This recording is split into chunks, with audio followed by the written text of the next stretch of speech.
Have you ever wondered why climbing Everest is considered the most dangerous adventure in the world?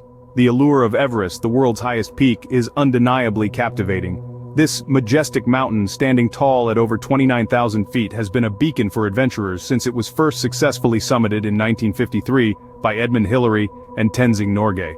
But this allure is a double-edged sword. With every passing year, the number of climbers has steadily increased, drawn by the promise of standing at the very top of the world. However, Everest is not an adventure to be taken lightly. The mountain is unforgiving, and the dangers of climbing are as high as the peak itself. From unpredictable weather and challenging terrains to the perils of high-altitude sickness, Everest tests the mettle of even the most experienced climbers. And for some, the mountain becomes their eternal resting place. Now let's delve into the various stages of climbing Everest and the dangers each presents. The journey to Everest begins long before the climb at base camp. Here at the foot of the world's highest peak, climbers gather to acclimatize and prepare for the daunting ascent. But don't be fooled by the camaraderie and apparent calm. Base camp is fraught with its own set of perils. One of the most significant dangers is altitude sickness.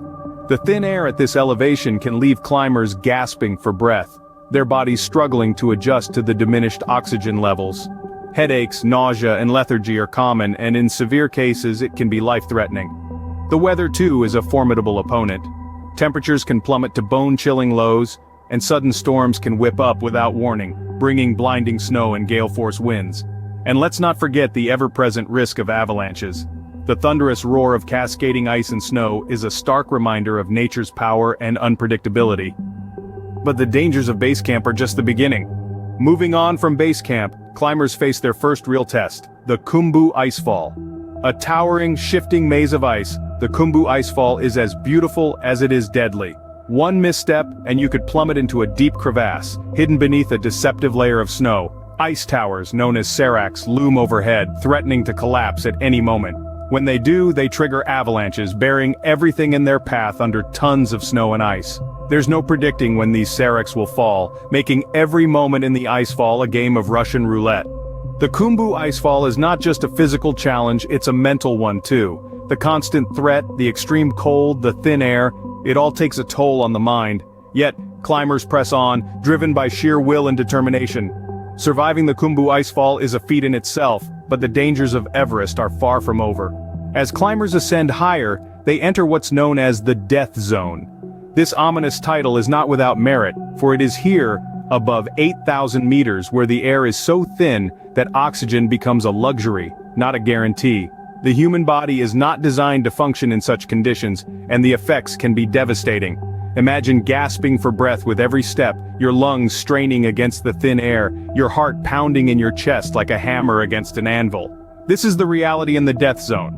The lack of oxygen or hypoxia can lead to severe altitude sickness, where the symptoms range from headaches and fatigue to hallucinations and loss of consciousness. But the risks do not end there. The extreme cold is another formidable adversary, with temperatures often plummeting to 30 below zero or even lower. In such conditions, frostbite can occur within minutes, and the risk of hypothermia is ever present. Moreover, the lack of oxygen and the extreme cold are not just physical challenges, they also test one's mental fortitude. The brain, starved of oxygen, has a harder time making decisions, leading to poor judgment and potentially fatal mistakes. Simple tasks become Herculean, and the desire to give up can be overwhelming. Yet despite these extreme conditions, climbers persist, driven by a desire to conquer the world's highest peak. But the death zone is unforgiving. It is a place where every step could be your last, where every breath is a battle. The margin for error is razor thin, and the consequences of a wrong move can be dire. The death zone is the final hurdle before the summit, but reaching the top of Everest is not the end of the dangers. After all, the descent is often said to be the most perilous part of the climb, but that's a story for another time. For now, we leave you with this thought. The death zone, where oxygen is a luxury, is a place of extreme danger, but also of extraordinary human determination and resilience. Most people think reaching the summit is the end of the journey, but the descent is often the most dangerous part of climbing Everest.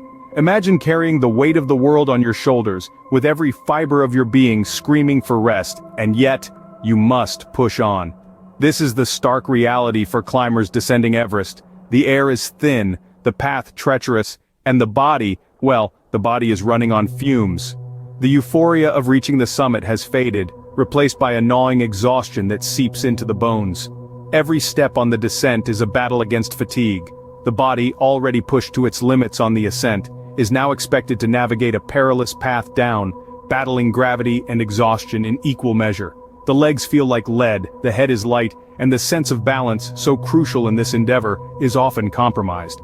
Avalanches, those terrifying torrents of snow and ice, are an ever-present danger on Everest. They can strike without warning, transforming the mountain into a deadly, fast-moving river of ice.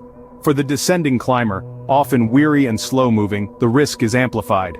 A sudden avalanche can sweep a climber off the mountain in an instant, leaving no chance for escape or rescue. Then, there's the weather.